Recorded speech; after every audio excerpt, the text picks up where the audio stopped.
Do you remember that magical feeling you got as a kid when you entered a joy park for the first time? That sheer wonder, the lights, the rides, and the sense that you were stepping into another world? There is a place in a world where fantasy and reality blend seamlessly.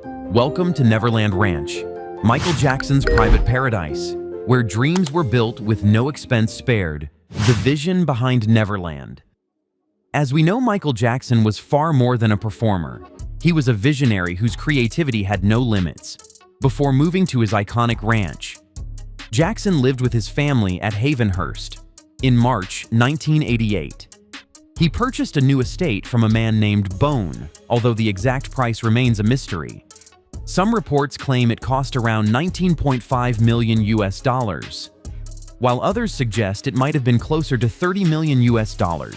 To ensure privacy, the property was initially bought by a trust with Jackson's lawyer, John Branca, and accountant, Marshall Gelfand, as trustees. However, in April 1988, Jackson decided to take full control, and the ranch officially became his. This estate was more than just a home, it was his personal sanctuary, located in the peaceful hills of Santa Barbara County, California. It spanned 2.7 thousand acres near the Los Padres National Forest. Michael's vision for the property was unlike any other, transforming it into Neverland Ranch, a magical space where dreams came alive. There, children, fans, and guests could experience pure joy. It wasn't just only about the luxury of the place, it was about creating a world of innocence, fun, and happiness that reflected Michael's desire to keep the spirit of childhood alive.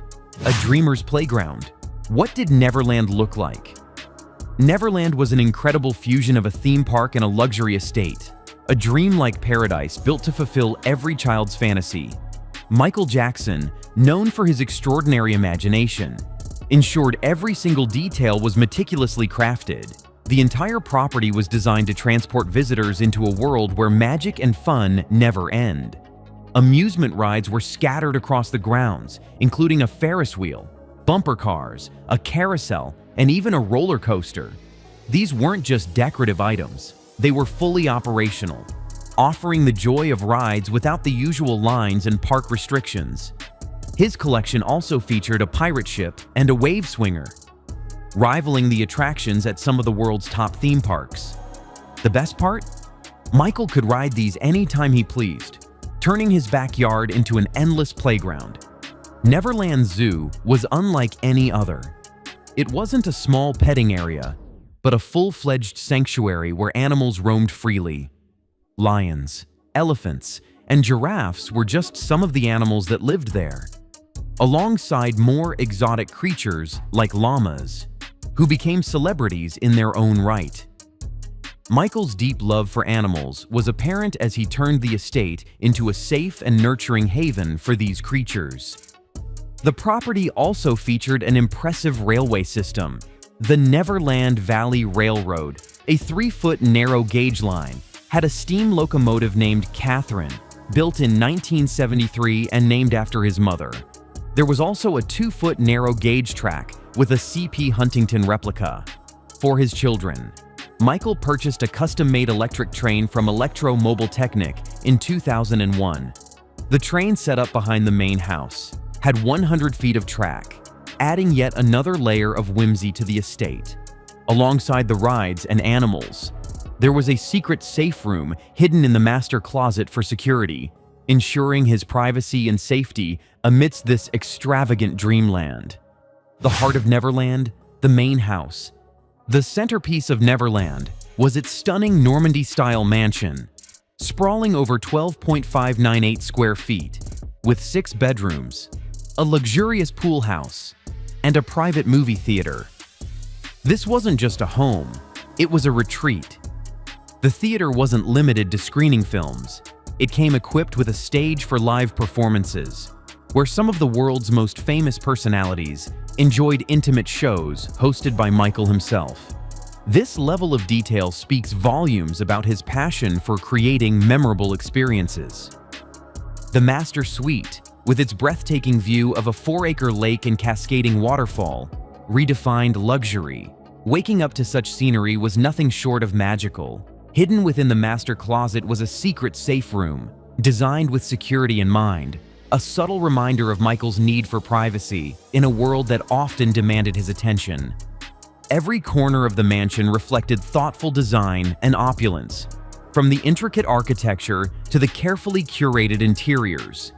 It was clear that no expense was spared. This wasn't merely a residence, it was a space where imagination came to life.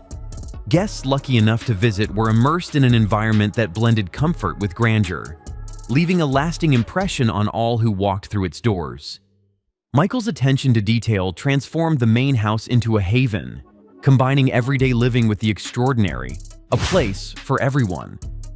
Neverland wasn't merely Michael Jackson's home, it was a sanctuary of joy and hope for people from all walks of life. True to his generous spirit, Michael opened its gates to countless children, especially those battling illnesses or facing hardships.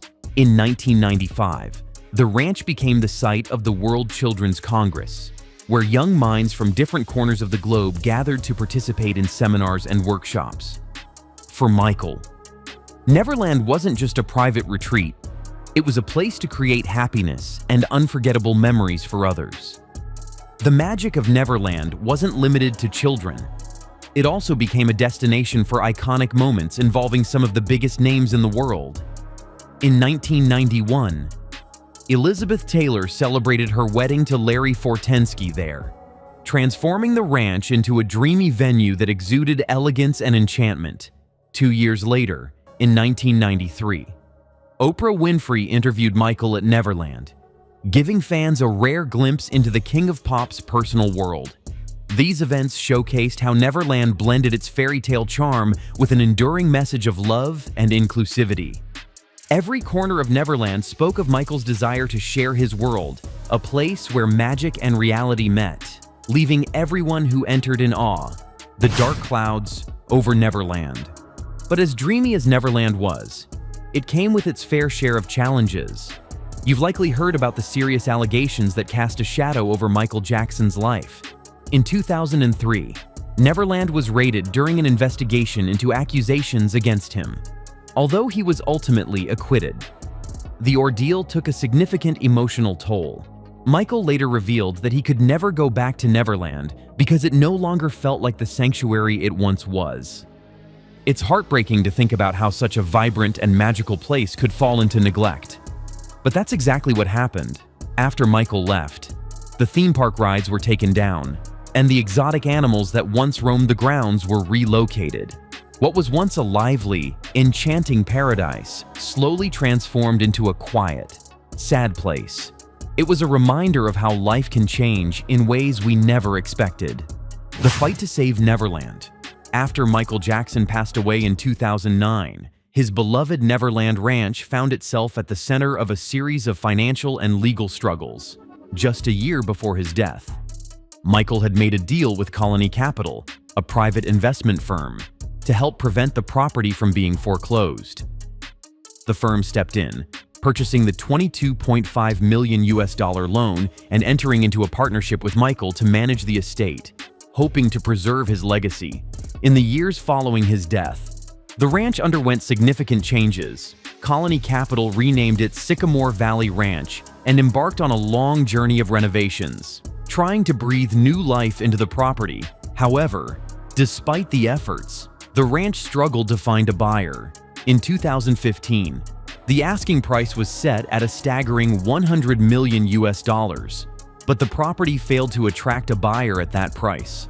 As time went on, the price gradually dropped, with the final listing in 2019 set at a mere $31 million. The once legendary estate, which had been a symbol of Michael Jackson's unique lifestyle, now stood as a shadow of its former grandeur, awaiting a new chapter in its story. A new chapter for Neverland. In December 2020, the iconic Neverland Ranch found a new owner, billionaire Ronald Burkle, a longtime friend of the Jackson family. He acquired the property for $22 million, with plans to transform it into a land banking opportunity. While it's uncertain whether Neverland will ever regain its former grandeur, it remains a significant part of Michael Jackson's lasting influence. Today, as 2025, the ranch is a blend of its rich history and what could have been. The once vibrant rides and animal exhibits have been replaced with peaceful gardens and expansive landscapes. Yet, for Michael Jackson's fans, Neverland continues to hold a special place in their hearts. It stands as a symbol of his boundless creativity and the wonder he brought into the world. The legacy of Neverland endures, not just in the memories of those who visited, but in the impact Michael left behind. Why Neverland still matters.